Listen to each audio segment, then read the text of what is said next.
अभिप्रेरणा। Motivation basically एक process है जो आपको किसी काम के शुरू करने, उसको बनाए रखने और उसके गोल तक पहुंचने, अंत तक पहुंचने में मदद करती है ना। एक ये ऐसी एनर्जी है। अगर हम बात कर रहे हैं इमोशन और मोटिवेशन की, तो ये दोनों ही शब्द निकले हैं, एक लैटिन वर्ड था इमोवियर करके, है ना, इमोवियर। तो इमोवियर का मतलब होता है टू मूव।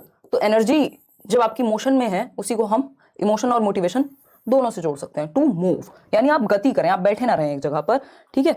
तो टू मूव इसका मतलब होता है इमोवियर का, जिससे इमोशन भी निकला है, जिससे मोटिवेशन भी निकला है, ठीक। तो मोटिवेशन एक ऐसी प्रक्रिया है जिसकी वजह से एक वो एनर्जी है जो बनी रहती है।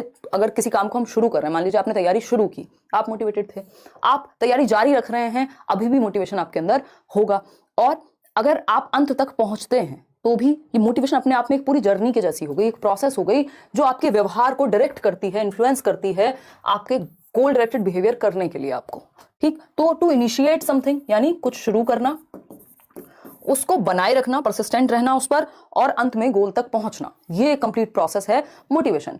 अब जो व्यक्ति या बच्चा मोटिवेटेड है, आपका एज टीचर्स ये काम है कि बच्चों को आप मोटिवेटेड रख पाए, क्योंकि स्किनर कहते हैं कि motivation is a runway to learning. यानी मोटिवेशन एक नेशनल हाईवे के जैसा है, एक राजमार्ग के जैसा है अधिगम की गाड़ी के लिए। अगर आप एक नेशनल हाईवे पर जाते हैं तो आपको पता है यार ये तो बढ़िया, अब तो क्या आ गया, एनएच आ गया, या फिर ये तो हाईवे आ गया, तो बढ़िया रोड है, एकदम मस्त गाड़ी चलेगी। उसी तरह से यदि आप मोटिवेटेड हैं तो आपकी लर्निंग की गाड़ी बहुत ही बेहतर तरीके से चलती है। तो मोटिवेशन और लर्निंग क्या है, जुड़े हुए हैं। लर्निंग बेहतर हो पाती है यदि बच्चा मोटिवेटेड हो।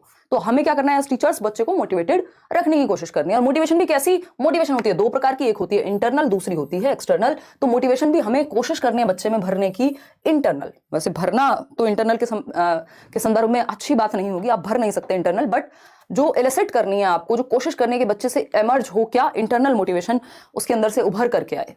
तो आंतरिक रूप से अभिप्रेरित करने की कोशिश आपको बच्चे को करनी है। जो व्यक्ति आंतरिक रूप से ज्यादा अभिप्रेरित है वो ज्यादा बेहतर कर पाएगा, लंबे समय तक चल पाएगा। एक्सटर्नल रिवॉर्ड्स या एक्सटर्नल मोटिवेशन बीच बीच में पुश देने के लिए यूज की जाती है। किसी काम की शुरुआत में अच्छा बच्चे का मन नहीं कर रहा, अच्छा पिताजी ने कह दिया अरे बेटा तुमको ये वाली साइकिल दिलाएंगे, वो वाली बाइक दिलाएंगे, वो वाला हवाई जहाज दिलाएंगे, पढ़ लो।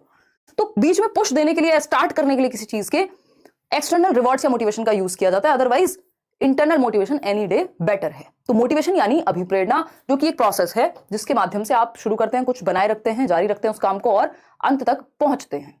ठीक है बात, कोई दिक्कत, कोई परेशानी, कोई दर्द यहां तक है नहीं है। अब मोटिवेशन है दो प्रकार की, यहां से सीधा क्वेश्चन हर बार आता है। एक है इंटरनल या इंट्रिंसिक मोटिवेशन, आंतरिक अभिप्रेरणा जिसको हम कहते हैं, और दूसरा है आपका एक्सट्रिंसिक या फिर एक्सटर्नल मोटिवेशन। वर्ड्स पे ध्यान दीजिएगा, वर्ड्स का ही खेल है, फंसना नहीं है इन्हें देख के। बाह्य अभिप्रेरणा, एक्सटर्नल कह दे, एक्सट्रिंसिक कह दे, कोई फर्क नहीं पड़ता, है ना। इंट्रिंसिक कह दे, इंटरनल कह दे, कोई फर्क नहीं पड़ता। अब इंटरनल मोटिवेशन क्या है, जिसका रीजन आपको बाहर ना मिले। ये सेल्फ स्टार्ट वाला इंजन है कि आपको सुबह उठाना नहीं पड़ रहा किसी को कि भैया उठ जाओ पढ़ लो, पेपर है 4 दिन बाद। आप खुद से मोटिवेटेड हैं, क्योंकि ऐसा हो सकता है कि पेपर भी छोड़िए, आपको सीखने में बहुत इंटरेस्ट है और पेपर तो एक उसका जरिया है ना। तो इंटरनल मोटिवेशन और एक्सटर्नल मोटिवेशन को जब भी पहचानना हो तो एक चीज याद रखनी है कि इंटरनल मोटिवेशन में रीजन बाहर नहीं मिलेगा। आप अपने इंटरेस्ट के लिए कोई काम कर रहे हैं, अपनी रुचि के लिए, अपनी जिज्ञासा के लिए, learning for the sake of learning, यानी आप सीख रहे हैं क्योंकि आपको सीखना पसंद है। ये सेशन हो रहा है क्योंकि मुझे डिस्कस करना पसंद है ना। अदरवाइज कितनी बार तो हम चीजें डिस्कस कर ही चुके हैं आज तक, और बैचेस में भी आप पढ़ रहे हैं, ऐसी कोई लाइबिलिटी तो है नहीं। बट ये क्या है, इंटरनल मोटिवेशन है कि मुझे सिखाना पसंद है, आपको सीखना पसंद है, आप सीख रहे हैं। बहुत सारे लोग तो इसलिए भी पढ़ रहे हैं, ऑफ कोर्स आप में से बहुत सारे लोगों के एक्सटर्नल भी है कि पेपर में नंबर आ जाए यार किसी तरह से, ठीक। तो ये क्या हुआ, इंटरनल मोटिवेशन यानी जिसका लोकस ऑफ कंट्रोल, जिसका सेंटर ऑफ मोटिवेशन क्या है, केंद्र जो है अभिप्रेरणा का, वो इंटरनल है। इस बार पेपर में लोकस ऑफ कंट्रोल का यूज किया गया, नाम का हम पहले से करते आए हैं। लोकस ऑफ कंट्रोल यानी अभिप्रेरणा का केंद्र। किसी भी चीज का एक केंद्र होता है ना, कोई भी काम आप कर रहे हैं तो कहीं ना कहीं से तो वो चीज आ रही होगी। तो लोकस ऑफ कंट्रोल जो सेंटर ऑफ मोटिवेशन है, जो अभिप्रेरणा का केंद्र है, इंटरनल मोटिवेशन में वो आंतरिक होगा, व्यक्ति के अंदर पाया जाएगा। अगर आपको छांटना हो, कई बार ऐसा भी होता है कि आपको इंटरनल मोटिवेशन और एक्सटर्नल मोटिवेशन में अंतर पता करना है, ऑप्शंस दिए हुए होते हैं, तो आपको सिंपल देखना है कि बच्चे के बाहर अगर कोई रीजन है तो इसका मतलब वो मोटिवेशन एक्सटर्नल है, जिसका रीजन बाहर नहीं है वो इंटरनल है। बाहर की चीजें ऐसा नहीं है, अब आप मेहनत कर रहे हैं, आप कुछ सीख रहे हैं, आप क्यूरियस हैं किसी चीज में, अच्छे हैं, आप गिटार बजाते हैं क्योंकि आपको गिटार बजाना पसंद है ना, आप गाना गाते हैं क्योंकि आपको गाना गाना पसंद है। अब कोई उसके लिए पैसे दे रहा है तो ठीक है भाई, अच्छी बात है, अदरवाइज आप वो काम वैसे भी करते, पैसा मिल रहा है बहुत बढ़िया बात है, नहीं भी मिलता तब भी आप वो काम करते हैं, इसका मतलब आप इंटरनली मोटिवेटेड हैं उस चीज को लेकर के, ठीक है बात। एक्सटर्नल में रीजन आपको बाहर चाहिए होगा, है ना, इसमें रीजन बाहरी दुनिया में मिलेगा, अदरवाइज आप मोटिवेटेड नहीं रहेंगे। अगर पैसा नहीं मिले तो नौकरी पे ना जाए कल, ये है एक्सटर्नल मोटिवेशन, ठीक है। समझ पा रहे हैं या नहीं? बिल्कुल समझ पा रहे होंगे। ठीक, तो लोकस ऑफ कंट्रोल जो है एक्सटर्नल मोटिवेशन का, वो एक्सटर्नल यानी बाहर होता है, आउटसाइड, आउटसाइड द पर्सन और इन आउटसाइड वर्ल्ड, बाहरी दुनिया में। आंतरिक अभिप्रेरणा का locus of control, centre of motivation, केंद्र जो है अभिप्रेरणा का वो आंतरिक होगा। बाहरी अभिप्रेरणा का लोकस ऑफ कंट्रोल बाहर होगा। रिवॉर्ड्स हो सकते हैं या फिर कोई भी एक लालच हो सकता है, इंसेंटिव हो सकता है, कुछ भी रीजन बाहर होगा। आपको नंबर लाने क्योंकि पिताजी को खुश करना है, आपको कुछ और करना है क्योंकि किसी और को इंप्रेस करना है, शादी करनी है इसलिए नौकरी लेनी है, ये सब एक्सटर्नल मोटिवेशन है। ठीक है, इंटरनल क्या है कि यार जीवन में पैदा हुए हैं, कुछ तो करेंगे ही ना, और कुछ करेंगे तो अच्छा करेंगे, किसी चीज में इंटरेस्ट है उसको और बेहतर करेंगे। ठीक है, तो बाकी चीजें आ ही जाएंगी। तो ये हुई कहानी। फोकस करनी है आपको इंटरनल मोटिवेशन बच्चे की बढ़ाने में, क्योंकि इससे हैप्पीनेस भी लॉन्ग रन में अच्छी रहेगी और आप लॉन्ग रन में काम कर पाएंगे। आज 6 साल हो चुके हैं और अगर ये एक्सटर्नल मोटिवेशन ही होता तो आज मैं और आप यहां खड़े नहीं हो पाते, है ना। इंटरनल मोटिवेशन लंबी चलती है। एक्सटर्नल मोटिवेशन एक टाइम के बाद जब आपको लगेगा रिवॉर्ड नहीं मिल रहा, जब आपको लगेगा चीजें सही नहीं चल रही, या आप बोर हो गए रिवॉर्ड पा के भी, अब रोज एक चॉकलेट दी जाए अगर बच्चे को, तो कुछ दिन बाद चॉकलेट में मजा नहीं आएगा, अब 2 चॉकलेट चाहिए होंगी, फिर 3 चाहिए होंगी, है ना। तो एक्सटर्नल लॉन्ग रन में काम नहीं आता, लंबी रेस के घोड़े बनाने में सहायक नहीं है एक्सटर्नल मोटिवेशन। बीच में पुश देना है किसी चीज को स्टार्ट करने में सहायक होता है। अगर हम बात कर रहे हैं कुछ पॉइंट्स, अगर आप यहां पढ़ने के इच्छुक हो तो ये लिखा हुआ है, वैसे मैं बता दूंगी कि इंटरनल जो है वो अंतः आत्मा कह लीजिए, आप इसको सेल्फ मोटिवेशन कह लीजिए, आंतरिक रूप से आएगी, और एक्सटर्नल में लोभ की दृष्टि होती है, कहीं ना कहीं रिवॉर्ड, सैलरी, मार्क्स या फिर एक ट्रॉफी हमें मिल जाए, है ना, कोई मेडल मिल जाए, उसके लिए हम काम कर रहे हैं। तो ये क्या हुआ, एक्सटर्नल मोटिवेशन हो गई। ज्यादातर दुनिया वैसे चलती एक्सटर्नल पे ही है, बट ठीक है, कुछ ही सौभाग्यशाली लोग होते हैं जो देख पाते हैं चीजों को इंटरनली। सीडीपी का मैराथन आज हो जाएगा पूरा। कंचन आज भी पूरा नहीं करेंगे, कल प्याजे वाइकॉस्की और कुछ चीजें रह जाएंगी, वो कल करेंगे, कोई जल्दी में नहीं है, हम बिल्कुल धीरे धीरे चलेंगे ताकि आपके दिमाग में चीजें सेट हो। ठीक, वो पेपर से 2 दिन पहले भी कर लेंगे, अगर एक ही सेशन में करना होगा तो पहले भी कराया हुआ है। तो अमेरिकी मनोवैज्ञानिक बीएफ स्किनर हम जानते हैं, इन्होंने कहा है कि अभिप्रेरणा जो है, प्रेरणा मोटिवेशन क्या है, एक नेशनल हाईवे की तरह या रनवे की तरह होती है लर्निंग के लिए। तो लर्निंग और मोटिवेशन का कैसा रिलेशन हुआ, पॉजिटिव रिलेशन हुआ। यदि आप मोटिवेटेड हैं तो आपकी लर्निंग अच्छी होगी। तो ये कहा जाता है कि स्पेशली लैंग्वेज में भी और लर्निंग के लिए एक चीज है जो प्री रिक्वेस्ट है, वर्ड पे ध्यान दीजिएगा, प्री रिक्वेस्ट, यानी कि पहली शर्त है, अनिवार्यता है सीखने की, वो है मोटिवेशन, कि बच्चा मोटिवेटेड हो। आप, बोला जाता है ना, घोड़े को आप घास तक ले जा सकते हैं, खिलाएंगे कैसे, और व्हाटएवर, ऐसे ही बहुत सारी कहावतें चलती हैं। तो इसका मतलब अगर मोटिवेटेड ही नहीं है बच्चा तो क्लास में आ तो जाएगा डर से अटेंडेंस के, बट सीखेगा नहीं। तो पहली रिक्वायरमेंट है, पहली शर्त है एक तरह से लर्निंग की कि आप मोटिवेटेड हो। ठीक है, बच्चों में इंटरनल यानी आंतरिक अभिप्रेरणा को बढ़ावा आपको देना है, ये बात हम कर चुके हैं। अब आते हैं मोटिवेशन की साइकिल पर। इससे भी पास्ट में कुछ क्वेश्चंस देखे गए हैं, समझते हैं क्या कहानी है। ये जितने भी लोग चैट में रो और पीट रहे हैं, दुखी हैं, पता नहीं क्यों, इनका जो चल रहा होता है उसको छोड़ के सारी दुनिया पे ध्यान रहता है। पढ़ाई चल रही है तो इनको कोई और मैथ की बात करनी है, अगर सीडीपी चल रहा है तो कुछ और चल रहा होगा तो कुछ और बात करेंगे। मिल जाएंगे 11 तारीख से पहले नोट्स मिल जाएंगे भैया, परेशान मत रहो, कोशिश पूरी चल रही है। ठीक है ना, ये सारी बातें छोड़ दो, अभी पढ़ लो। ठीक, बहुत बढ़िया। और ये क्लास आपकी करियर वेल पे भी चल रही है, तो वहां भी जो लर्नर्स हैं वो देख रहे होंगे। देखिए, अगर हम बात करते हैं मोटिवेशन के चक्र की, यानी अभिप्रेरणा की जो साइकिल है, साइकिल ऑफ मोटिवेशन, ये इसको याद रखने का निमोनिक मैं आपको लगभग हर चैप्टर में देती रहती हूँ, एनडीए गार, यानी ये शॉर्ट फॉर्म हो गई एनडीए गार, क्योंकि 6 स्टेप्स हैं मोटिवेशन की साइकिल में। एक और मोटिवेशन की साइकिल आती है जिसमें 3-4 स्टेप होते हैं, बट हम यही फॉलो करते हैं क्योंकि ये एनसीईआरटी अप्रूव्ड है, या एनसीईआरटी इसको वेरीफाई करती है। ठीक है, बात क्लियर है, बात कोई दिक्कत कोई परेशानी। तो एनडीए गार, इसके 6 स्टेप हैं। एन फॉर नीड, यानी ये पहला स्टेप है। अभिप्रेरित आप जब होंगे जब आपको कोई आवश्यकता होगी। यदि आपको पेपर की आवश्यकता ही नहीं है, नौकरी की आवश्यकता ही नहीं है, आवश्यकता का मतलब ये हो सकता है कि आपके अंदर एक डिजायर भी नहीं है, नीड भी नहीं है। अगर किसी तरह की कोई नीड ही नहीं है तो वो काम आप नहीं करेंगे। दुनिया में और बहुत सारी नौकरियों के लिए लोग तैयारी कर रहे होंगे, आप तो नहीं कर रहे क्योंकि आपको उसकी नीड नहीं है फिलहाल, या ना ही होगी कभी। कोई और काम हो सकता है, बहुत सारी चीजें चल रही हैं, सब हर चीज की तो आपको नीड नहीं है, कर तो आप बहुत कुछ सकते हैं, आपके अंदर क्षमता है, अगर आप कोशिश करेंगे तो उधर भी सफल हो जाएंगे। लेकिन जिस चीज की नीड नहीं होगी उसके लिए मोटिवेशन नहीं आएगी। तो नीड और मोटिवेशन इंटरचेंजेबली यूज किए जाते हैं।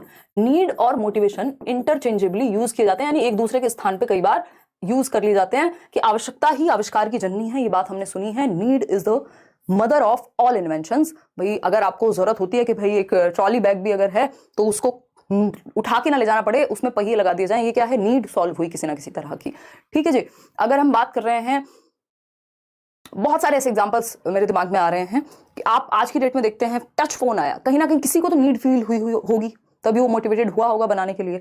तो आवश्यकता किसी ना किसी फॉर्म में, ये बाहरी भी हो सकती है, ये आंतरिक भी हो सकती है, बट आवश्यकता से शुरुआत होती है मोटिवेशन की। No need no motivation. तो पहला जो स्टेप है आवश्यकता यानी कोई ना कोई नीड होगी, आपको लगा होगा पेपर क्लियर करना चाहिए, नौकरी लेनी है, जीवन में कुछ करना है और whatever reasons are there. तो बात हो गई कि नीड यानी आवश्यकता पहला स्टेप है। अब आता है दूसरा स्टेप, जब आपके पास कोई नीड होती है कि यार मेरी एक नीड है कि एक नौकरी लेनी है या टीचिंग में जाना है या सरकारी नौकरी लेनी है, वट एवर, ठीक। तो दूसरा पॉइंट कहाँ आएगा? ड्राइव, प्रणोद। अब आवश्यकता तो हो गई, आवश्यकता तो बहुत लोगों को है, अगर आप में ड्राइव नहीं है ना, आप में वो एक प्रणोद नहीं है, वो एनर्जी नहीं है कि हाँ इस चीज को सच में करना भी है, नहीं तो नीड तो बहुत लोग लेके घूम रहे हैं, ठीक है ना। तो ये क्या हुआ? ड्राइव। अब आपको एक ड्राइव मिलेगी कि यार मेरे को थोड़े हाथ पर शायद हिलाने चाहिए या फिर सोचना चाहिए कि मुझे तैयारी करनी है, 2 साल से सोच रहे हैं और कुछ और कर रहे हैं, किसी और जॉब में दुखी हैं। एक दिन क्या होगा? वो ड्राइव जो है, जो आपके अंदर छिपी हुई है कि हाँ यार करना तो है, अराउजल में बदल जाएगी, यानी उत्तेजना में बदल जाएगी, एक आग में, ज्वाला में बदल जाएगी कि अब नहीं रुक सकता, इस्तीफा दे दिया किसी चीज को। आपने वो देखा होगा, एक सीरीज है फैमिली मैन, देखा होगा कई लोगों ने। तो उसमें क्या होता है कि वो अपना जो भी काम था उनका, जो भी एजेंसी में वो काम करते थे, उसको छोड़ के कई नॉर्मल जॉब करना शुरू कर देते हैं, जो भी उसके कैरेक्टर हैं, मनोज वाजपेयी आई थिंक, है ना। तो फिर एक दिन वो ऑफिस में काम कर रहे होते हैं, अब वो व्यक्ति, नीड तो कुछ और है, ड्राइव भी कुछ और करता है, कर कुछ और रहे हैं, तो एक दिन अराउजल इतना बढ़ा कि इस्तीफा देके बॉस को रख करके यार काम कर लो तुम अपना, मुझे कुछ और ही करना है। ये है अराउजल कि अब आप इतने उत्तेजित हो जाते हैं कि अब आपको एक्शन लेने पे बाधित हैं। अब आप, तो आपकी जो नीड थी उससे थोड़ी ड्राइव आई, थोड़ी एनर्जी क्रिएट हुई, अराउजल उस लेवल पे जाएगी कि अब आप बाधित हैं कि एक्शन तो लेना पड़ेगा। तो अब क्या किया आपने? किताबें खरीद कर ले आए, कोई कोर्स खरीद लिया, यूट्यूब पे सर्च कर लिया, आपने दिशा के निर्देश या फिर गोल की दिशा में व्यवहार करना शुरू कर दिया, यानी दिशा निर्देशित व्यवहार, गोल डायरेक्टेड बिहेवियर आपने करना शुरू कर दिया। जिस दिशा में आपको जाना था, जो आपकी नीड थी, उस तरफ काम करना शुरू कर दिया। 8 घंटे पढ़ाई करनी शुरू कर दी। अगर आपको वेट कम करना था, अपना वजन कम करने के लिए आप मोटिवेटेड थे, तो दौड़ना शुरू कर दिया, है ना। नहीं तो आपके पास नीड तो थी, लेकिन 4 किलो वजन और बढ़ गया इस नीड के चक्कर में, 4 महीने तक और खाते रहे, लेकिन दिमाग में है ड्राइव ड्राइव ड्राइव, अच्छा ठीक है करेंगे करेंगे करेंगे, ठीक है, नीड है। अब अराउजल किसी दिन अचानक से कुछ ऐसा होगा, आपको लगा होगा कि यार अब तो हो गया, बस अब नहीं खाना बाहर का, अब दौड़ लगानी है, अब डाइट पे ध्यान देना है, टाइम से सोना है। ये क्या हुआ? गोल डायरेक्टेड बिहेवियर हो गया। ये क्या हुआ? दिशा निर्देशित व्यवहार हो गया। जब आप सही दिशा में व्यवहार यदि कर रहे हैं तो आज नहीं तो कल अचीवमेंट जो है आपके गोल की आपको हो जाएगी, यानी आप लक्ष्य को प्राप्त कर लेंगे, उपलब्धि हो जाएगी उसकी, ठीक है। अगर सही दिशा में काम है तो ऐसा नहीं है कि आपको जाना था जापान और आप चीन पहुंच गए या कहीं भी और, तो अगर आप दिशा आपकी गलत है, अगर गोल डायरेक्टेड नहीं है जो काम है आपका, तो फिर कहीं से कहीं भटक जाएंगे, ठीक है ना। गुरमीत इस पे बात करेंगे, अभी तो आप इसके साथ प्लीज मैनेज कीजिए, इधर आ जाइए अभी, ठीक है। सारे एक्स्ट्रा क्वेश्चंस बाद के लिए बचा के रखिए। जिस दिन ईवीएस का सेशन होगा, Q&A जो क्वेश्चंस हम डिस्कस कर रहे होंगे, उस दिन आप सुपर चैट के क्वेश्चंस आप पूछिएगा, जैसे भी आपको पूछने हैं। अभी आप फोकस कीजिए सेशन पे, है ना।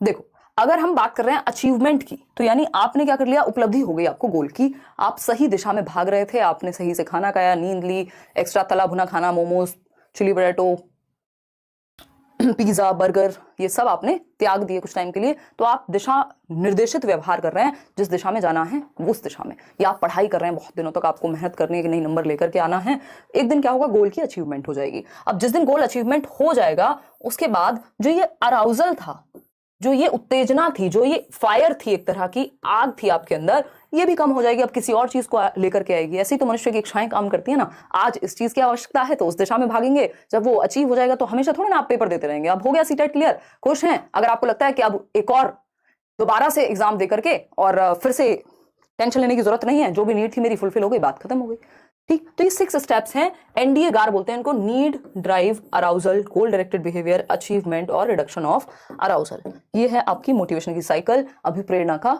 चक्र है ये। एक और व्यक्ति हैं जिनसे कभी कभार क्वेश्चन देखने को मिल जाता है, तो इनको भी फटाफट से समझेंगे और जानेंगे कहानी है क्या, ठीक है। कोई दिक्कत परेशानी अगर इस बात को समझने में हो रही है तो बता दीजिए। Close up is